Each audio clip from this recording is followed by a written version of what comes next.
AP అసెంబ్లీలో చంద్రబాబు నాయుడు మాట్లాడుతున్నారు. ఇప్పుడు లైవ్ చూద్దాం.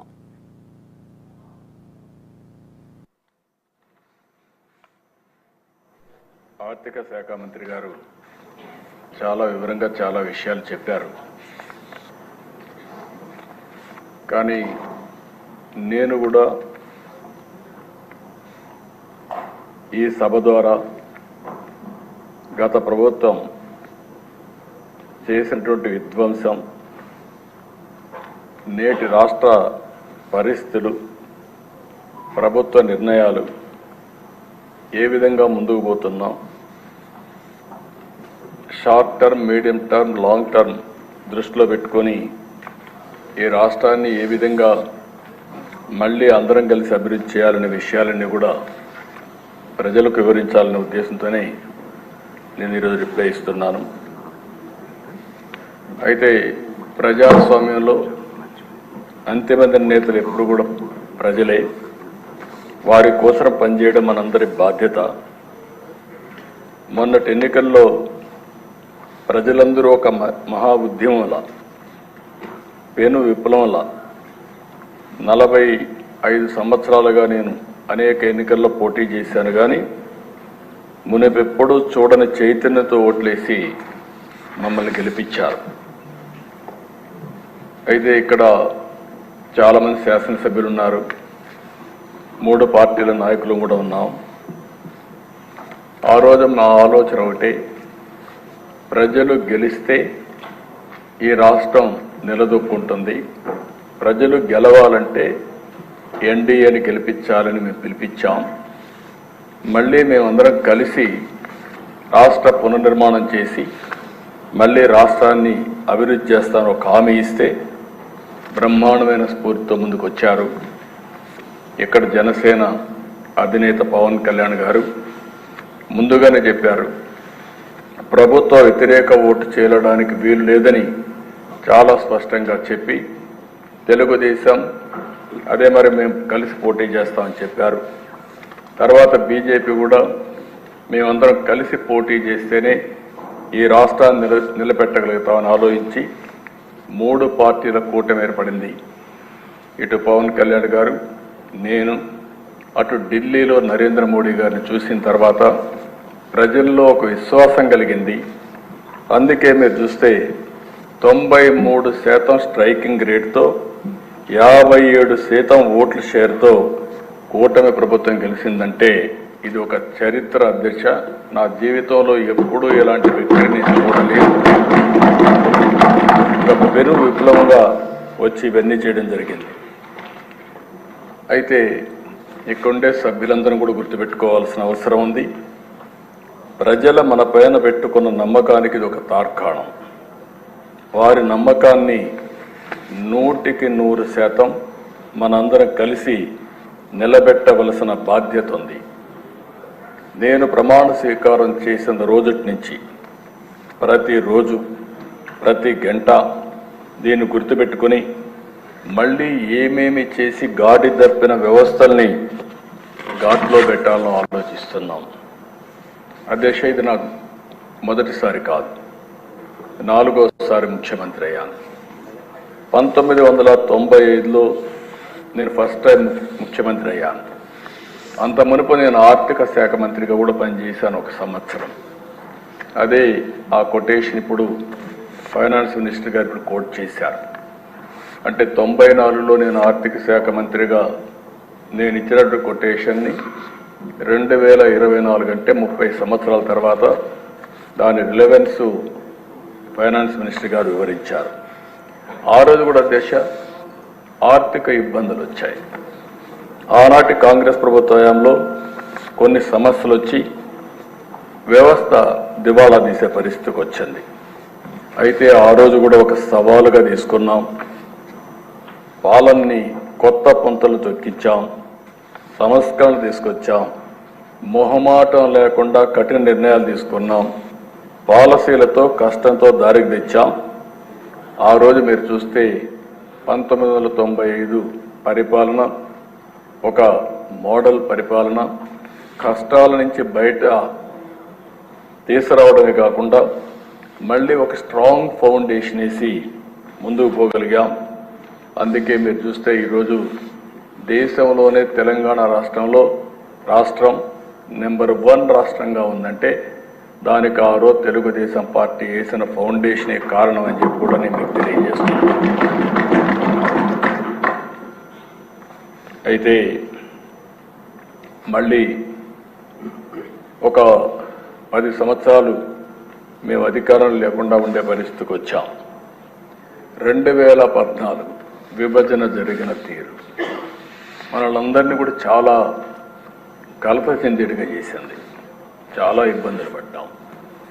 నాకైతే ఆ రోజు చాలామంది ఆదాయం అంతా హైదరాబాద్లో వస్తుంది, ఈ రాష్ట్రానికి ఆదాయం లేదు, కనీసం పెన్షన్లు వస్తాయా, లేకుంటే మా జీతాలు సకాలంలో వస్తాయా, అభివృద్ధి ఏమవుతుందని భయపడిన రోజులు. అయితే ఆ దిశ 2014లో మళ్ళీ ఆ రోజు ఎన్డీఏ బీజేపీ తెలుగుదేశం కలిసి పోటీ చేశాం. పవన్ కళ్యాణ్ గారు బయట నుంచి ఆ రోజు సపోర్ట్ చేశారు. అక్కడి నుంచి మళ్ళీ ప్రజల సహకారం తీసుకున్నాం, అనుభవాన్ని అంతా కూడా ఉపయోగించాం, సమర్థవంతమైన నాయకత్వాన్ని ఇచ్చాం. 22.5 మిలియన్ యూనిట్ల కరెంటు కొరతుంటే 3 నెలల్లో కరెంటు కొరత లేకుండా చేసి మళ్ళీ మిగులు కరెంటు సాధించిన పార్టీ తెలుగుదేశం పార్టీ అని కూడా నేను తెలియజేస్తున్నాను. 5 సంవత్సరాలు వినూత్నమైన మార్గాలతో ముందుకు పోయి కరెంటు ఛార్జీలు పెంచకుండా సోలార్ కానీ విండ్ కానీ ఇలాంటి వినూత్నమైన మార్గాలతో కరెంటు ఛార్జీలు తగ్గించడానికి ప్రయత్నం చేశాం. ఆ రోజు నేను ఒక మాట చెప్పాను, భవిష్యత్తులో కరెంటు ఛార్జీలన్నీ సోలార్ వల్ల ఎంతో ప్రయోజనాలు వస్తాయి, ₹1.50 నుంచి ₹2 లోపలనే యూనిట్ వస్తుందని చెప్పాం. అదే చూస్తే అప్పట్లోనే కొన్ని దగ్గర ₹1.99 వచ్చే పరిస్థితికి వచ్చింది. తర్వాత ఇప్పుడు స్టెబిలైజ్ అవుతా ఉంది. అలాంటి వినూత్నమైన కార్యక్రమాలతో ముందుకు పోయాం. ఇంకో పక్కన దిశ రాజధాని లేని పరిస్థితి. మనం అందరం గుర్తుపెట్టుకుంటే ఆ రోజు హైదరాబాద్లో ల్యాండ్ ఉంది కాబట్టి దాన్ని అవకాశంగా తీసుకుని కరెంటు లేకపోతే కరెంటు తీసాం, నీళ్లు లేకపోతే నీళ్లు తీసుకొచ్చాం, నూతనమైన ఆర్థిక వ్యవస్థకు దోహదం చేశాం. అక్కడి నుంచి మీరు చూసి తిరుగులేని శక్తిగా తయారు చేసుకున్నాం. ఇక్కడికి వస్తే ల్యాండ్ లేకపోతే ఆ రోజు నేను ఆలోచించి ఇక్కడే నారాయణ గారిని ఆ పని మీదనే పెట్టి ఆ రోజు 33,000 ఎకరాలు 29,000 మంది రైతులు ఒక్క లిటిగేషన్ లేకుండా స్వచ్ఛందంగా ముందుకొచ్చి ల్యాండ్ పూలింగ్ లో ₹1 ఖర్చు పెట్టకుండా ఇచ్చారంటే అది నమ్మకం, విశ్వాసం. ఒక నమ్మకంతో ఇచ్చారు. ఆ 33,000 ఎకరాల భూమి గవర్నమెంట్ భూమిని కలుపుకుంటే దగ్గర 55,000 ఎకరాల భూమి వచ్చే పరిస్థితికి వచ్చింది. దాంతో మీరు చూసి ఇలాంటి వినూత్నమైన కార్యక్రమాలు మనం పోలవరం 72% పూర్తి చేశాం. అదే తెలుగుదేశం పార్టీగా నుండింటే పోలవరం ఈ పాటికి 2020-21కే పూర్తి అయి ఉండేది. దాని ఫలితాలు వచ్చేటివి. అంటే ఆ దిశ ఇలాంటి పరిస్థితుల్లో 5 సంవత్సరాలు ఆరో తీసుకున్న నిర్ణయాల వల్ల 13.5% 13.5% గ్రోత్ రేట్ సాధించి దేశంలో అగ్రస్థానంలో నిలబెట్టిన గవర్నమెంటు తెలుగుదేశం పార్టీ గవర్నమెంట్ అని చెప్పి కూడా నేను మీకు తెలియజేస్తున్నా. పథకాలు, పెట్టుబడులు, పాలసీలు, బెస్ట్ ప్రాక్టీసెస్ ఇవన్నీ కూడా దేశం దృష్టిని ఆకర్షించాం. అంతేకాకుండా అనేక విధాలుగా మళ్ళీ రాష్ట్రాన్ని గట్టెక్కించడమే కాకుండా ఒక నమ్మకాన్ని క్రియేట్ చేశాం. ఆ సమయంలో 2019 ఒక్క ఛాన్స్ అనే మాట చెప్పి ఒక విధంగా చెప్పాలంటే మనం అన్నీ చేశామని మనం అనుకున్నాం. ప్రజలు కూడా ఇంకా ఏదో చేస్తాడు, ఒక ఛాన్స్ అంటున్నాడని చెప్పి అనుకున్నారు. ఓటేస్తే ఏం జరిగిందో ఒక్కసారి మనం చూస్తే ఆ దిశ ఇప్పుడు నేను రివీల్ చేస్తున్నా. ప్రజలు అర్థం చేసుకున్నారు. అర్థం చేసుకున్నారు కాబట్టి 93% స్ట్రైక్ రేట్ ఇచ్చారంటే అది ఒక చరిత్ర వాళ్ళు అర్థం చేసుకున్నారు. కానీ ఇక్కడికి వచ్చి మేము రివ్యూ చేస్తూ ఉంటే నాకు 4 నెలలు 5 నెలలు పట్టింది. ఒక్కొక్క రివ్యూకి పోతా ఉంటే నమ్మలేని నిజాలు బయట వస్తున్నాయి. మనం అనుకున్న దానికంటే ఎక్కువ విధ్వంసం జరిగింది. నేను ఆ రోజు చెప్పాను విధ్వంసం జరిగింది అని చెప్పాను. అంటే లోపల ఏం జరిగిందో నాకు తెలియదు, పేపర్లో వచ్చేటి చదివాం. దాన్ని బట్టి మాకుండే అనుభవంతో ఊహించుకున్నాం. మీరు మాట్లాడినప్పుడు కూడా మీరు కూడా అదే చేశారు. ఇక్కడుండే పార్టీలు కూడా అదే ఆలోచించాం. అందరం కలిసి ఆందోళన తెలియజేశాం. మనమైతే ఎక్కడికక్కడ అడిగాం, వైట్ పేపర్స్ అడిగాం. కడాన అకౌంట్స్ మనకెమ్మంటే మనకిచ్చే పరిస్థితి లేదు. గవర్నమెంట్ జీవోలు, ఆన్లైన్లో ఉండే జీవోలు కూడా పెట్టకుండా చేసే పరిస్థితికి వచ్చారు. కడాన మనకివ్వకపోతే పోయారు, కానీ సిఏజీకి కూడా ఇవ్వలేదు. అంటే దశ మనం ఆలోచించుకోవాల్సింది, సిఏజీ అనేది ఒక రాజ్యాంగబద్ధమైన సంస్థ. అన్ని రాష్ట్ర ప్రభుత్వాలు, కేంద్ర ప్రభుత్వాలు, పబ్లిక్ సెక్టర్ అందరూ కూడా సిఏజీ ఆడిటింగ్ చేయించాలి. అంటే ఆ సిఏజీ ఆడిటింగ్ కూడా చేయించకుండా ఇష్టానుసారంగా ఏం చేయాలో వీడు చేసి ముందుకు పోయే పరిస్థితికి వచ్చారు. దీనివల్ల జరిగింది మనం ఒకసారి చూస్తే,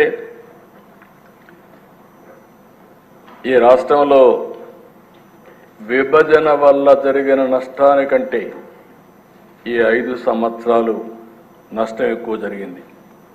విధ్వంసం, అరాచక, అసమర్థ, చీకటి పాలనలో రాష్ట్రం 30 సంవత్సరాలు వెనక్కి పరిస్థితికి వచ్చింది. చాలామంది నన్ను అడిగారు, చాలామంది మాట్లాడినప్పుడు చెప్పారు, మీరు ఈరోజు మాట్లాడుతున్నారు అపోజిషన్లో మీటింగుల్లో 10 లక్షల కోట్ల అప్పు ఉన్నాయి, మీరు ఏ విధంగా చేయగలుగుతారన్నారు. అంటే నేను ఒకటే చెప్పాను, దిశ ఏ విధంగా చేయగలుగుతారని మీరు అంటున్నారు. 40 సంవత్సరాలుగా నేను రాజకీయాల్లో ఉన్నా.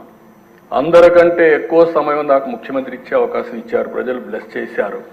ఈరోజు ప్రజలు కష్టాల్లో ఉంటే నేను పారిపోవడానికి సిద్ధంగా లేను. తిరిగి ఈ రాష్ట్రాన్ని పునర్నిర్మాణం చేయడానికి అడుగడుగు పనిచేస్తాం, కష్టపడి పనిచేస్తాం, సాధిస్తామని ఆ రోజు చెప్పారు. రికార్డులో మీరు చూస్తే నాకు అవగాహన లేక కాదు, 1-2 విధ్వంసాలు కాదు, అరాచకాలు, విధ్వంసం, బ్రాండ్ ఏపీ దెబ్బతిన మొత్తం దెబ్బతినే పరిస్థితికి వచ్చింది. అధికారం అంటే మేము ఒకటే ఆలోచించాం, ఇది ఒక బాధ్యత.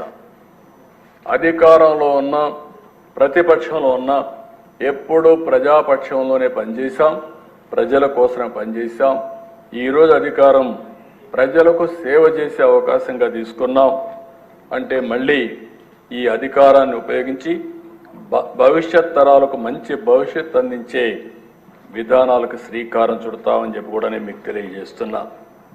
కానీ ఇవన్నీ మనం ఆలోచిస్తే ఈరోజు గత ప్రభుత్వం చేసిన విధ్వంసం, దోపిడీ, వినూత్నమైన రీతిలో దోపిడీ చేశారు. నేను ఎప్పుడు కూడా కలలో కూడా ఊహించలా రాజకీయ నాయకులు ఈ విధంగా దోపిడీ చేసి తప్పించుకోగలుగుతారని నా జీవితంలో ఎప్పుడు ఊహించలేదు. అంత దోపిడీ జరిగే పరిస్థితి వచ్చింది. ఎక్కడ చూసినా ఎవడికి దొరికింది వాళ్ళు దోచుకునే పరిస్థితికి వచ్చారు. ఇంకో పక్క కక్ష సాధింపు, వ్యవస్థలన్నీ ఒక తప్పుడు పని చేయాలంటే వ్యవస్థలుంటే ఇమ్మీడియట్గా బయట వచ్చేస్తాయి. కాబట్టి వ్యవస్థనే నాశనం చేస్తే మనం అందులో ఏం చేసినా మనకేమీ తెలియదనే ఉద్దేశంతో అన్ని వ్యవస్థలు నాశనం చేశారు. ప్రజాధనాన్ని దుబారా చేసే పరిస్థితికి వచ్చారు. వ్యవస్థల దిశ మొత్తం నిర్వీర్యమైపోయినాయి. మామూలు 1-2 వ్యవస్థలు కాదు, అన్ని వ్యవస్థలు నిర్వీర్యమైపోయే పరిస్థితి వచ్చింది. 5 ఏళ్ల పాలనలో వాళ్ళు చేసిన తప్పులు, అప్పులు, పాపాలు, నేరాలు రాష్ట్రానికి శాపంగా మారాయి. ఆ రంగం ఈ రంగం అని కాదు, ఏ శాఖలో చూసినా సర్వం అస్తవ్యస్తం చేశారు. అసమర్థ పాలన, అభివృద్ధి నిరోధక నిర్ణయాలు, ప్రజా సంపద దోపిడీ, పన్నుల బాధుడు, స్కాముల కోసమే స్కీములు, అస్తవ్యస్త ఆర్థిక నిర్వహణలో రాష్ట్ర చరిత్రలో ఎప్పుడూ జరగనటువంటి నష్టం జరిగింది. ఒక ఉదాహరణకు ఒక 10 విషయాలు మాత్రం మీ దృష్టికి తీసుకొస్తున్నా, రాష్ట్ర ప్రజల దృష్టికి తీసుకొస్తున్నా. రాష్ట్ర రాజధాని నిర్మాణం నిలిపేశారు, బ్రాండ్ని నిర్వీర్యం చేశారు. ఆ రోజు ప్రపంచం అంతా చర్చించారు. అమరావతి ఒక కొత్త నగరం వస్తూ ఉంది, ఈ దేశానికి కొత్త నగరాలు అవసరం, అలాంటి నగరాలకు అవసరం అమరావతి వచ్చినప్పుడు ఇది ప్రపంచంలోనే ఒక మేటైన నగరంగా తయారవుతుందని చెప్పి అందరూ ఆశించే పరిస్థితికి వచ్చారు. ₹1 ఖర్చు పెట్టాల్సిన అవసరం లేదు. కానీ ఏం చెప్పారు? దేశం 1,00,000 కోట్లు కావాలి, ఎక్కడ డబ్బులు ఉన్నాయన్నారు. నేను ఆ రోజు కూడా చెప్పాను, ఈ ప్రాజెక్టు డబ్బుల కంటే కూడా సెల్ఫ్ ఫైనాన్సింగ్ ప్రాజెక్ట్ ఇది. అక్కడ 10,000 ఎకరాలు దగ్గర భూమి ఉంది, అది అమ్ముకుంటే ఫేజ్డ్ మేనర్లో ఈ రాజధాని కట్టుకోవచ్చు చెప్పే పరిస్థితికి వచ్చాం. వినకుండా చేసే పరిస్థితికి వచ్చారు. జీవనాడి పోలవరాన్ని ఎన్నోసార్లు చెప్పాను, ఆంధ్రప్రదేశ్ జీవనాడి పోలవరం పూర్తి చేసుకుని నదుల అనుసంధానం చేయగలిగితే ఈ రాష్ట్రానికి కరువు అనే పరిస్థితి రాదు. ఇది మనం చేయాల్సిన బాధ్యత ఉంది. విభజన జరిగింది, పోలవరాన్ని నేషనల్ ప్రాజెక్టుగా పెట్టారు, పూర్తిగా కేంద్రం పూర్తి చేస్తామని హామీ ఇచ్చారు. అలాంటప్పుడు దీన్ని చేసుకోవాలని చెప్తే కడాన డయాఫామ్ వాల్ పోలవరంలో 50 లక్షల క్యూసిక్స్ ఆఫ్ వాటర్ పీక్ సీజన్లో డిశ్చార్జ్ అవుతుంది. 50 లక్షల క్యూసిక్స్ ఆఫ్ వాటర్. దేశంలో ఏ ప్రాజెక్టుకి ఇంత నీళ్లు, ఇంత వరద వచ్చే సమస్య లేదు. అలాంటి ప్రాజెక్టులో ఏజెన్సీని మార్చి, అదే మరిగా ఆఫీసర్లను మార్చి, వర్షాలు వస్తే గాలి వదిలిపెట్టారు. దాంతో వర్షాలు వచ్చాయి, మొత్తం డయాఫామ్ వాళ్ళు కొట్టుకోబోతే 2 సంవత్సరాలు పట్టించుకోలేదు. ఎప్పుడు పోయిందో తెలియదు వీళ్ళకు. తర్వాత సెంట్రల్ గవర్నమెంట్ దానిపైన IIT హైదరాబాద్ నేస్తే వాళ్ళు చాలా స్పష్టమైన రిపోర్ట్ ఇస్తే